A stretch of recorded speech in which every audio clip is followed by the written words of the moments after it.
Olá pessoal, bem-vindos de volta ao GetTube. Eu me chamo Mariana Letícia e hoje a gente vai conversar um pouco sobre contos de língua alemã.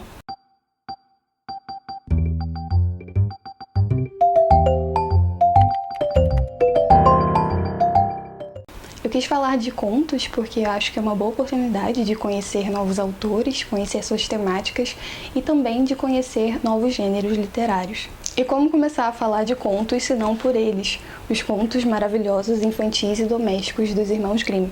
Essa edição aqui foi lançada pela Cosac Naif, tem tradução de Christine Hörig.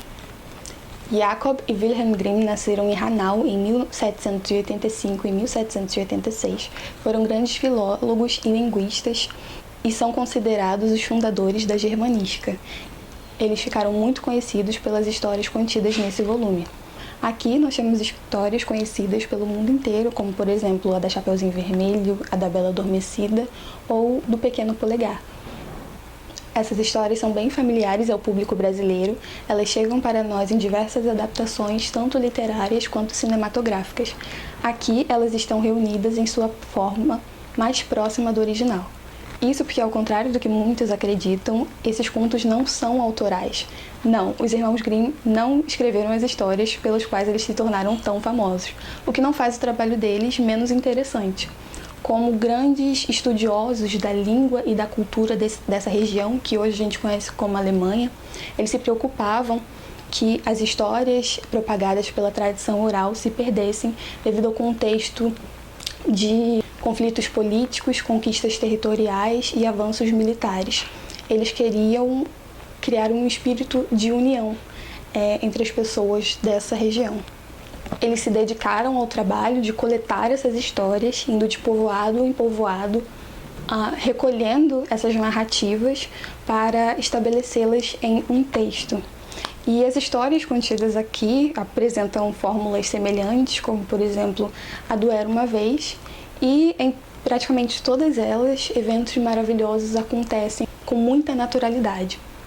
Aqui, sapos podem dirigir-se a princesas, princesas podem acordar após um sono profundo de 100 anos sem que haja a menor reação de espanto. Esta é a essência desses contos, a naturalidade com que ocorre o maravilhoso. A maior parte desses contos apresentam um tom educativo, instrutivo e uma parcela menor apenas um aspecto cômico com o intuito de entreter. Mas diferente das adaptações um tanto açucaradas que nós conhecemos, aqui violências e atrocidades ocorrem com quase tanta naturalidade quanto os eventos maravilhosos. Nessas histórias, crianças são abandonadas na floresta para que morram de fome, jovens mulheres são submetidas a inúmeras injustiças, enteados são rejeitados e maltratados por suas madrastas.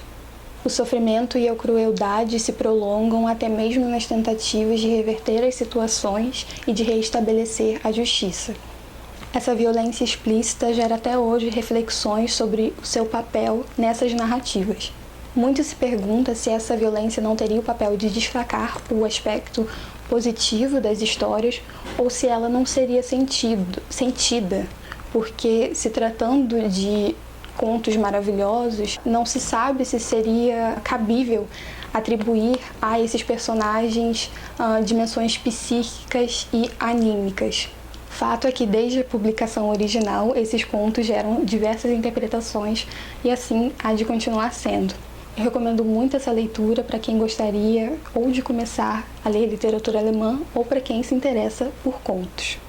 E falando ainda de grandes nomes dos contos, eu tenho aqui O Reflexo Perdido e Outros Contos Insensatos, de E.T.A. Hoffmann. Essa edição aqui foi publicada pela Estação Liberdade e tem tradução, organização e notas de Maria Aparecida Barbosa. E.T.A. Hoffmann foi um escritor, compositor e jurista prussiano nascido em 1776, que desde cedo apresentava grande inclinação para as artes. Seu limitado tempo de vida não foi suficiente para impedir que o autor escrevesse uma obra numerosa e de uma qualidade técnica impecável. Neste volume estão reunidos contos de diversas coletâneas do autor, que apresentam temáticas que eram suas verdadeiras fixações e que nos brindam com sua irreverência e originalidade. Para Hoffmann, a ficção deveria ser impregnada de fantasia e os personagens deveriam cativar com uma força mágica. Um dos contos dessa coletânea é O Quebra-Nozes e o Rei dos Camundongos, que eternizou o autor através do balé com composição de Tchaikovsky, que é muito utilizado em diversas celebrações de Natal no mundo inteiro, e que explora bastante os personagens duplos que causam ora horror, ora fascínio. Outra característica bem marcante desses contos é o uso de figuras reais para a produção de personagens fictícios. No conto O Conselheiro Crespel, o autor utiliza de uma figura real para fazer um comentário acerca das desvantagens da explicação minuciosa da arte, que ele acredita que diminuía sua musicalidade e sua sutileza poética. Já em Um Reflexo Perdido, o autor faz alusão ao viajante naturalista Alexander von Humboldt e a Adalbert von Chamisso, cujo personagem Peter Schlemihl faz uma pequena aparição na narrativa. Na narrativa que dá nome ao livro, o protagonista Erasmus Spieker, embriagado em uma paixão perigosa, abre mão de sua sombra em um pacto que quase lhe custa tudo.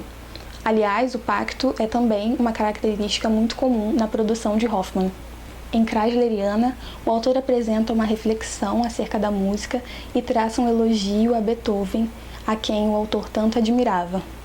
Eu quero aqui destacar um conto que também está presente nessa coletânea, mas a parte nessa edição da editora Rocco, com tradução de Ari Quintela, que é O Homem da Areia. Eu acho que esse conto sintetiza bem as características principais e a maestria com que Hoffmann escrevia. Aqui nós somos apresentados a uma troca de cartas entre o protagonista Nathanael, seu amigo Lothar e sua noiva Clara.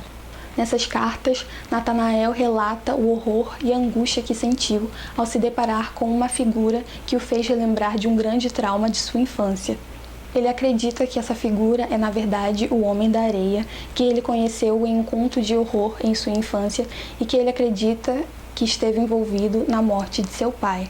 Em determinado momento, um narrador desconhecido fala sobre as desaventuranças de Nathanael e se dirige diretamente ao público, o que eu acho muito interessante, visto que se trata de um conto fantástico. É quase como se o autor tentasse nos convencer de que os acontecimentos narrados aqui são realidade. Hoffmann brinca bastante aqui com a questão dos duplos, a música, os autômatos, mas principalmente com as fronteiras entre ficção e realidade, que propositalmente ele não delimita bem. Esse conto aqui é uma aventura, eu já li e reli diversas vezes e também recomendo que vocês leiam e releiam. Tenho certeza de que vocês vão encontrar aspectos diferentes dessa narrativa em cada uma das leituras. Por último, eu quis trazer um autor laureado com o Nobel de Literatura, que é um dos meus favoritos de literatura alemã, Hermann Hesse, Sonho de uma Flauta e Outros Contos. Essa publicação aqui é da editora Record e tem tradução de Angelina Peralva. Hermann Hesse nasceu em Calw em 1877, num meio bastante religioso e por isso cursou teologia durante algum tempo. Após abandonar os estudos, ele trabalhou como livreiro e foi durante essa fase que ele publicou seus primeiros escritos. Ele também morou durante algum tempo no campo e lá, inspirado pela vida pacata, ele decidiu que queria ir em busca de novas culturas. Ele viajou durante algum tempo pela Ásia e encontrou na Índia o cerne de sua espiritualidade. Essa coletânea foi publicada originalmente em 1955, então ela faz parte de uma produção mais tardia do autor, o que confere a ela um tom de sabedoria adquirida durante a vida bastante especial. Os contos aqui reunidos exploram a dualidade entre a sabedoria do envelhecer e a inocência da infância, o belo e o feio, a destruição e o renascimento, com uma sutileza psicanalítica que é tão própria da obra de Hesse.